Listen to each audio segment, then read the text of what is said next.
बोलो शिव शंकर भगवान की जय, मैया पार्वती की जय। महेश अवतार। एक समय शिव जी पार्वती से विहार कर रहे थे। भैरव जी द्वारपाल थे। लीला विहार से उन्मत्त पार्वती जी बाहर जाने लगी। जो भैरव ने विहार युक्त मन से उन्हें स्त्री भाव से देखा और बाहर जाने से रोका। पार्वती जी उसके भाव को जान ली, उन्हें शाप दिया कि तू पृथ्वी पर मनुष्य हो जा। इससे भैरव पृथ्वी पर बेताल हुए। शंकर पार्वती भी उनके स्नेह से पृथ्वी पर अवतरित हुए। तब शिव का नाम महेश हुआ और पार्वती जी का शारदा। इस प्रकार शिव जी ने लीला की। वृषभ अवतार। जब देव दानवों ने अमृत के लिए मंथन किया तो अमृत की प्राप्ति में उनमें युद्ध छिड़ गया। देवासुर संग्राम त्रिलोकी में प्रसिद्ध हुआ। अमृत की बूंदों से कुछ सुंदर रमणियां उत्पन्न हो गई। शिव की माया से उनके अनेक गुप्त अंग सुंदर रूप से प्रकट हुए।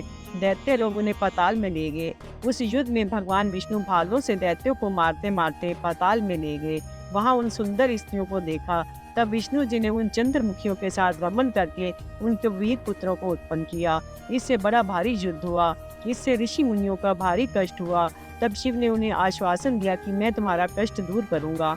इसी हेतु शिव जी ने वृषभ का रूप धारण किया और विष्णु को पाताल से लाने की इच्छा की। तब शिवजी ने वृषभ रूप धारण करके गरजते हुए पाताल में प्रवेश किया। उनके घोर गर्जन से वहां का नगर ध्वंस होकर गिरने लगा। पुरवासी व्याकुल हो गए। वृषभ ने उपद्रवी विष्णु पुत्रों का सामना किया। बैल रूपधारी शिव ने अपने खुरों और सिंगों से उन्हें मारा। विष्णु ने पुत्रों को मारने वाले बैल का सामना किया। उन्होंने अनेक अस्त्रों का प्रयोग किया। वृषभ ने सभी को काट डाला। तब विष्णु ने उनको पहचान कर प्रार्थना की, अपनी भूल की क्षमा मांगी। विष्णु लज्जित हो वहां से चलने लगे। तब शंकर जी ने कहा कि तुम अपने चक्र को यहीं छोड़ दो। मैं तुम्हें सुदर्शन चक्र सूर्य के समान तेज वाला देता हूँ। उन्हें वह चक्र देकर भगवान शंकर कैलाश पर चले गए। विष्णु जी भी मोह त्याग अपने लोक को गए। यही वृषभ अवतार की कथा है। पिपलाद चरित्र। वृतासुर के मारने के लिए इंद्र आदि देवताओं ने वज्र बनाने की इच्छा से और ब्रह्मा जी आज्ञा से दधीचि ऋषि से उनकी अस्थियां मांगी। ऋषि ने अपनी पत्नी सुवर्चा को घर से कार्यवश भेज दिया और स्वयं शरीर त्याग कर देवों को अस्थि दान दे दिया। देवता अस्थि प्राप्त कर प्रसन्न मन से वहां से लौट आए। उससे सुंदर मजबूत अस्त्र बनवाकर इंद्र ने वृतासुर को मारा। इधर मुनि पत्नी सुरवचा घर से लौटकर बाहर आई तो यहाँ ऋषि और देवताओं में से कोई नहीं देखा। तब जो वह देवताओं की कुचाल समझकर उन्हें शाप देने लगी। उसने कहा, तुम सभी पशु बनो। ये कहकर स्वयं भी अग्नि में सती होने लगी। तब आकाशवाणी ने आज्ञा दी कि तुम अपने शरीर में स्थित मुनि के तेज की रक्षा करो। सगर्भा स्त्री अपने शरीर को ना जलावे, ये देवों की आज्ञा है। ये सुनकर उसने राम पत्थर के द्वारा अपने गर्भ को विदीर्ण किया। उससे महान तेजस्वी पुत्र उत्पन्न हुआ। सुवर्चा ने उस शिव का स्वरूप मानकर उसकी वंदना की। फिर उसे एक पीपल के वृक्ष की जड़ में बिठाकर वरदान दिया कि तुम चिरकाल तक यहाँ ही निवास करके सबको सुख पहुँचाओ। ये कहकर स्वयं समाधि लगाकर पति के पास परलोक में चली गई। शिव अवतार जानकर विष्णु आदि सभी देवता वहां आए, उनका भारी उत्सव मनाया। ब्रह्मा जी ने उनका नाम पिपलाद रखा। तब महाप्रभु पिपलाद लोग कल्याण के लिए कितने ही काल तक उस पीपल की जड़ में तप करते रहे। इस प्रकार पिपलाद ने संसार में धर्म की स्थापना करके निवास किया। फिर उन्होंने संसार में लीला करते हुए राजा अर्ण्यक की पुत्री पद्मा से विवाह किया और अपने वृद्ध शरीर को युवा बनाया। उन्होंने पद्मा से 10 पुत्र उत्पन्न किए। उन्होंने और भी लीलाएं की। संसार में किसी से निवारण ना होने वाले उन्होंने शनिचर की पीड़ा को दूर किया। उन्होंने कहा कि जन्म से 16 वर्ष तक कोई भी शनि की पीड़ा से दुखी नहीं रहेगा और शिव भक्तों का ये बाधक ही नहीं होगा। यदि इसके विपरीत शनि कहीं पीड़ा पहुंचाए तो ये भस्म हो जाएगा। गाधी, कौशिक तथा पिपलाद, ये 3 महामुनि स्मरण मात्र से ही शनि पीड़ा का नाश करने वाले हैं। वैश्यनाथ अवतार की कथा। पूर्व काल की बात है कि एक समय नंगली ग्राम में महानंदा नाम का एक बड़ा धनवान ऐश्वर्य युक्त सर्व श्रृंगारों से युक्त वैश्या रहती थी। वह गान विद्या में निपुण वैश्या सदा शंकर जी का जप करती रहती थी तथा पार्वती सहित शंकर जी की पूजा किया करती थी। वह रुद्राक्ष और विभूति धारण करती थी। शिव के सम्मुख नृत्य करती थी। तब एक दिन शिव जी वैश्या का रूप धारण करके उसके भाव की परीक्षा लेने आए। उनके हाथ में रतन जड़ित सुंदर कंकन था। इसे देख महानंदा मुग्ध हो गई। वैश्य रूप शिवजी उसके भाव को समझ गए। इस पर शिवजी ने कहा कि मन जल इस कंकन के लिए हो रहा है तो इसे धारण कीजिए, परंतु ये बताओ कि इसका मूल्य क्या दोगी। वैश्य ने कहा, मैं तो व्यभिचारिणी वैश्य हूँ, पतिव्रता स्त्री तो हूँ नहीं। व्यभिचार ही मेरे कुल का धर्म है। यदि आप मुझे कंकन देते हैं तो मैं 3 रात आपके साथ स्त्री की तरह रहूंगी। शिव ने इसे मान लिया। शिव ने कंकन देकर कहा कि इस व्यवहार में सूर्य चंद्र प्रमाण है।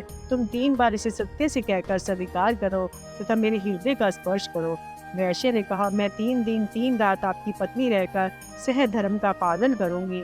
ये सत्य है, ये सत्य है, ये सत्य है। ऐसा कहकर महानंदा ने सूर्य चंद्रमा को साक्षी बनाकर शिव के हृदय को 3 बार स्पर्श किया।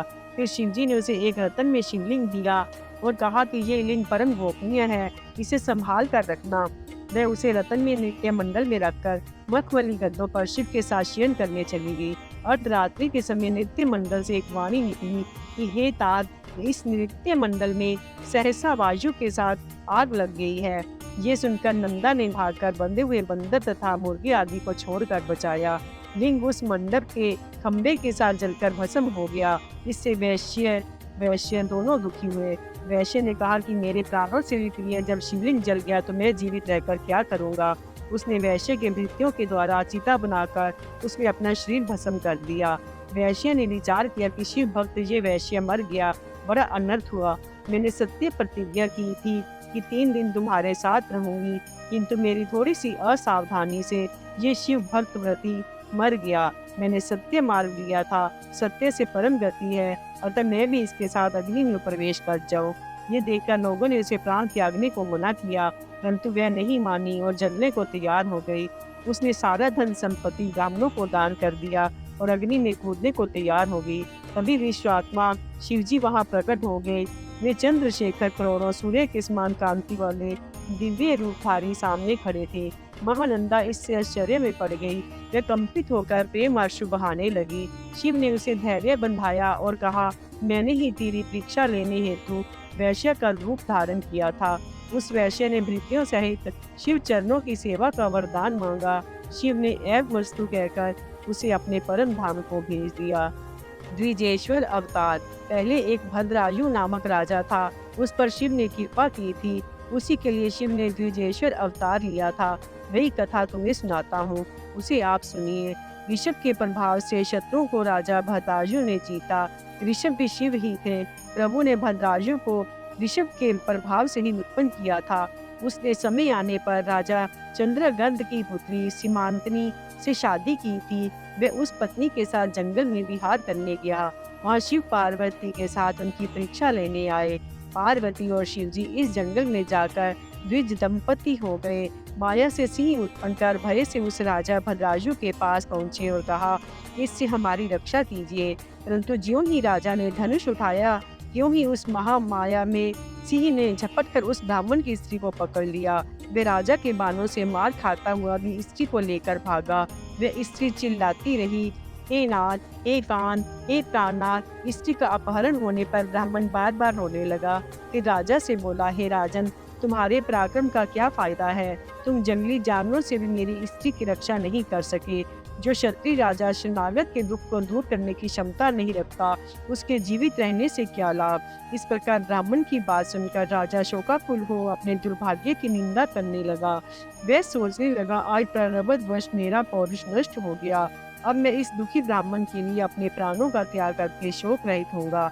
ऐसा निश्चय कर ब्राह्मण के चरणों में गिरकर उन्हें सांत्वना देने लगा। हे विप्र, मैं अपना संपूर्ण राज्य आपको समर्पित करता हूँ। इसके अतिरिक्त जो आपकी इच्छा हो वह कीजिए। ये सुनकर राजा ने उस ब्राह्मण से कहा, राजा, मेरी स्त्री अब नहीं रही, अतः तुम अब मुझे अपनी प्रधान स्त्री दे दो। इस पर राजा ने कहा, ब्राह्मण, अन्य सब कुछ तो दे दूंगा, परंतु स्त्री नहीं। पर स्त्री सेवन तो घोर पाप है। ये पाप प्रायश्चित से भी दूर नहीं होगा। तब शंकर जी ने प्रसन्न होकर कहा कि हे राजा, मैं तुम्हारी भक्ति से प्रसन्न हूँ, तुम वरदान मांगो। ये सब कुछ मैंने तुम्हारी परीक्षा ली थी, तुम धैर्य में सच्चे उतरे। वे मेरी ही स्त्री पार्वती है, जिसे मेरे द्वारा उत्पन्न माया का सिंह लेकर भाग गया था। इसी से तुम उसे नहीं मार सके थे। तुम्हारे धैर्य की परीक्षा लेने हेतु मैंने तुम्हारी पत्नी ही मांगी थी। प्रसन्न होकर राजा ने चरणों में गिरकर भक्ति का वरदान मांगा। अपने माता पिता वज्रबाहु के लिए शिव भक्ति का वरदान मांगा। उसकी पत्नी ने भी अपने पिता के लिए शिव जी की भक्ति मांगी। यतिनाथ हंस रूप अवतार। अर्बुद पर्वत के समीप एक भील रहता था जिसका नाम आहुक था। उसकी पतिव्रता स्त्री थी, उसका नाम आहुका था। वे दोनों शिव के महान भक्त थे। एक समय वह भील अपनी स्त्री के आहार के लिए बहुत दूर जंगल में जा पहुंचा। सायंकाल एक सन्यासी यति के रूप में शिव उसके घर आए। तभी वह भील भी वहां आ गया। दंपति ने अतिथि यति का यथोचित सत्कार किया।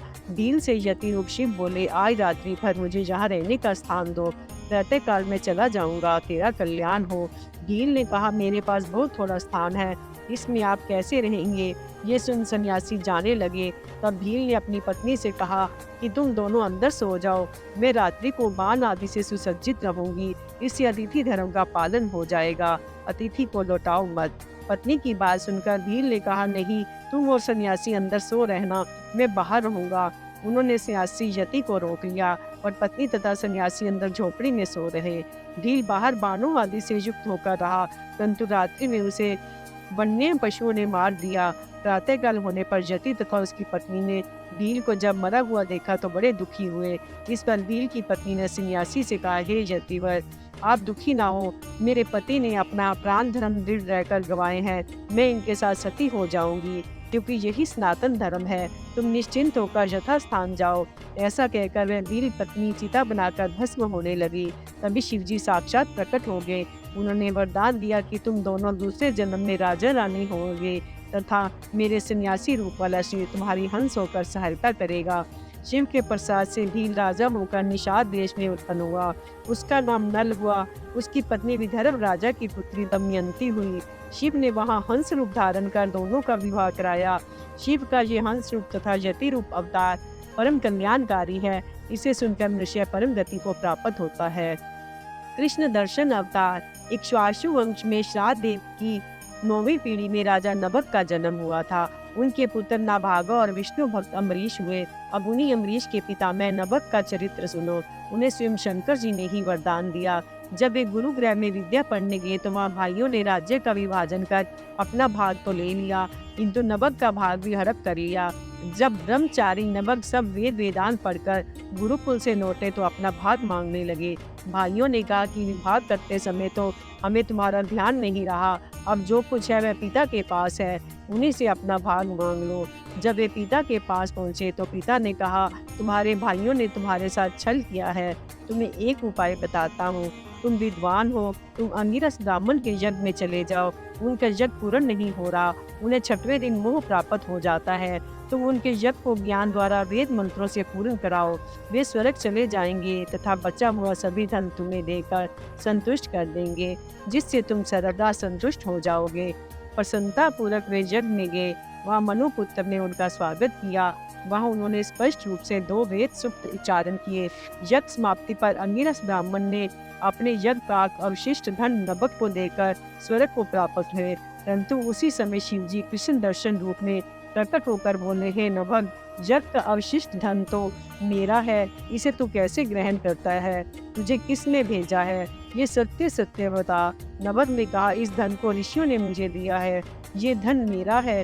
आप कौन हैं जो मुझे रोक रहे हो? इस सत्यवाणी को सुनकर परमात्मा कृष्ण दर्शन ने कहा, हम दोनों के वाद विवाद में आपके पिता ही प्रमाण है। जाओ उनसे पूछो, वो जैसा कहेंगे वैसा ही हम मान लेंगे। ये सुनकर नभग पिता के पास गए। तब मुनि श्रद्धा देव ने बताया कि वे पुरुष शंकर जी हैं।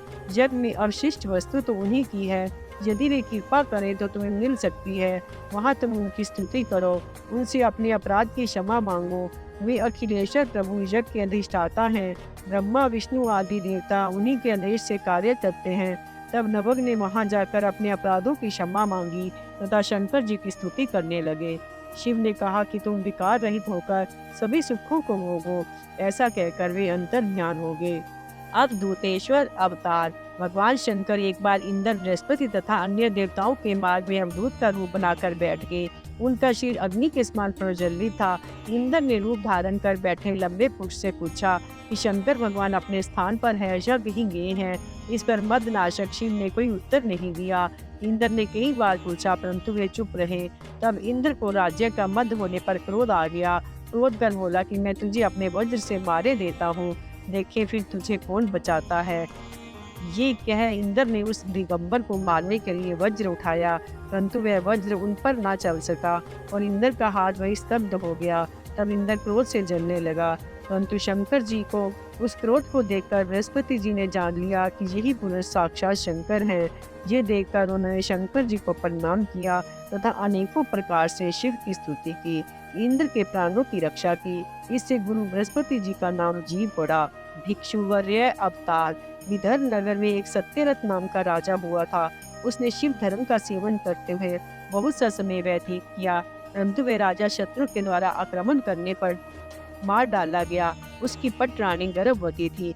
वह छिपकर एक जंगल में एक वट वृक्ष के नीचे जाकर बैठ गई। वहां उसके एक पुत्र हुआ। वह प्यास से व्याकुल हो एक सरोवर से जल पीने को गई। उसे मगर ने भक्षण कर लिया। उस बालक पर शिव को ले आई।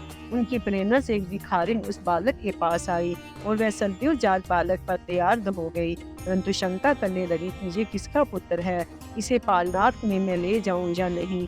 तब शंकर जी स्वयं भिक्षु का रूप धारण करके उस भिखारिन के समीप आए और बोले कि तू शंका मत कर, इसे घर ले जा और इसका पालन कर। भिखारिन पूछने लगी, हे भिक्षुक, आप कौन हैं? क्या शंकर हैं जो मुझ पर दया की है? कृपा ये बतावे कि ये कौन है, किसका है, ये कैसे असहाय पड़ा है। तब भिक्षु रूप शिव जी बोले, ये राजा सत्यरथ का पुत्र है। वह युद्ध में शत्रुओं द्वारा मर चुका है। इसकी माता पानी पीने सरोवर पर गई थी, वहाँ मगर ने उसे भक्षण कर लिया। अब इसका तुम निशंक होकर पालन करो। तुम भिक्षुणी ने फिर पूछा कि इसके पिता तथा माता की किस प्रकार मृत्यु हुई। तब वह भिक्षु के रूप में जो शिव थे वो कहने लगे, हे ब्राह्मणी, ये राजा सत्यरथ पूर्व जन्म में पांडु थे। एक बार वे शिव पूजन कर बैठे थे कि मंत्री ने जाकर समाचार दिया कि शत्रु चढ़ आए हैं। पांडु ने बिना सोचे समझे ये तय कर लिया कि ये लोग मंत्री वेश में शत्रु ही आ गए हैं।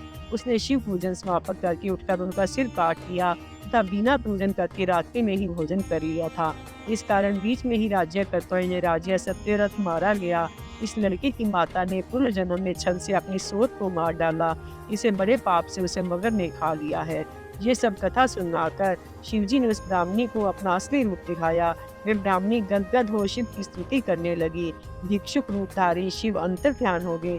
उस ब्राह्मणी ने उस राजा के पुत्र का अपने पुत्र के साथ पालन पोषण किया। बड़े होने पर उसे शांडिल्य ऋषि के आदेश से शिव का 1 वर्ष तक पूजन किया और गंधर्व कन्या से विवाह करके अकंटक राज्य किया। सुरेश्वर अवतार। नंदीश्वर बोले, हे तात, व्याघ्रपाद का पुत्र उपमन्यु जो कई जन्मों से पितृ होकर इस जन्म में फिर कुमारपन को प्राप्त हुआ, दैववश अत्यधिक अदरिद्र हो गए। अतः माता के घर में थोड़ा दूध पीने को मिलता था। वह बार अपनी माता से दूध मांगता था। माता ने बालक का मन रखने के लिए घर के भीतर जाकर कनों से बचे बीजों को पीसकर पानी मिलाकर कृत्रिम दूध पीने को दिया, परंतु बालक उपमन्यु ने उसे नहीं पिया और कहा कि माँ, ये दूध नहीं है। तब वात्सल्य में ही माता ने उसे गोद में बिठाकर उसके आंसू पोंछते हुए कहा, बेटा, हम वनवासियों के दूध कहाँ है? पूर्व जन्म में जैसा कर्म किया है वैसा भोग रहे हैं। अब शंकर जी की कृपा से तुम्हें दूध मिल सकता है। माता के इसी प्रकार दुखी वचनों सुनकर बालक उपमन्यु बोला, माँ, शोक ना कर। यदि भगवान शंकर कल्याण करने वाले हैं तो कल्याण ही होगा। यदि महादेव के ही हैं तो वे शीघ्र शरीर में अवश्य दूध देंगे। मैं उनकी कृपा के लिए तपस्या करूंगा। ऐसा कहकर माता को प्रणाम करके वह हिमालय पर जाकर पंचाक्षर मंत्र नमः शिवाय जपने लगा। उसके नित्य पूजन करने तथा पंचाक्षर जपने से 3 लोग प्रदीप्त होने लगे। बालक के पास शंकर जी पार्वती के साथ इंद्र और इंद्राणी का रूप धारण कर हाथी पर सवार होकर आए। उससे कहने लगी, तुम वर मांगो। मैं तीनों लोकों का राजा, देवताओं का स्वामी इंद्र हूँ। तुम निर्गुण रुद्र को पूजोगे तो देव जात से निकाल दिए जाओगे और पिशाच बना दिए जाओगे। ये सुनकर उपमन्यु अपने तप में विघ्न समझ पुण्य जप करने लगा। उसने इंद्र से कहा कि तुम रुद्र को जानते ही नहीं, वे देवताओं के स्वामी हैं। मैं अच्छी तरह जानता हूँ शंकर से परे कोई तत्व नहीं है। तुम यहाँ उनकी निंदा ना करो। तुमसे तो क्या ब्रह्मा और विष्णु से भी मैं वरदान नहीं चाहता, परंतु अब यदि तुम मेरे सामने शंकर जी की निंदा करोगे तो मैं तुम्हें भस्म कर दूंगा। उसने भस्म उठाकर अघोर मंत्र से अभिमंत्रित कर इष्ट देव के युगल चरणों का ध्यान कर तुरंत इंद्र पर छोड़ दिया, परंतु वे साक्षात शंकर भगवान थे। तुरंत प्रकट हो गए। उस बालक को हजारों दूध दही अन्न आदि के समुद्र तथा भंडार वहां ही दिखाए। बालक ने उनसे आओ आओ कहकर दंडवत किया। माता पार्वती जी ने उन्हें गोद में लेकर कुमार वर तैयार किया, उन्हें अपना अक्षय कुमार बनाया। उसने शिव की भक्ति मांगी, शिव जी ने अजर अमर भक्ति दी। ये समाचार उसने माता को प्रणाम कर निवेदन किया। माता बड़ी प्रसन्न हुई। वही उपमन्यु शिव की कृपा से सबका पूज्य बन गया। इस प्रकार शिव ने उपमन्यु के लिए सुरेश्वर इंद्र का अवतार लिया था। बोलो शिव शंकर भगवान की जय, मैया पार्वती की जय।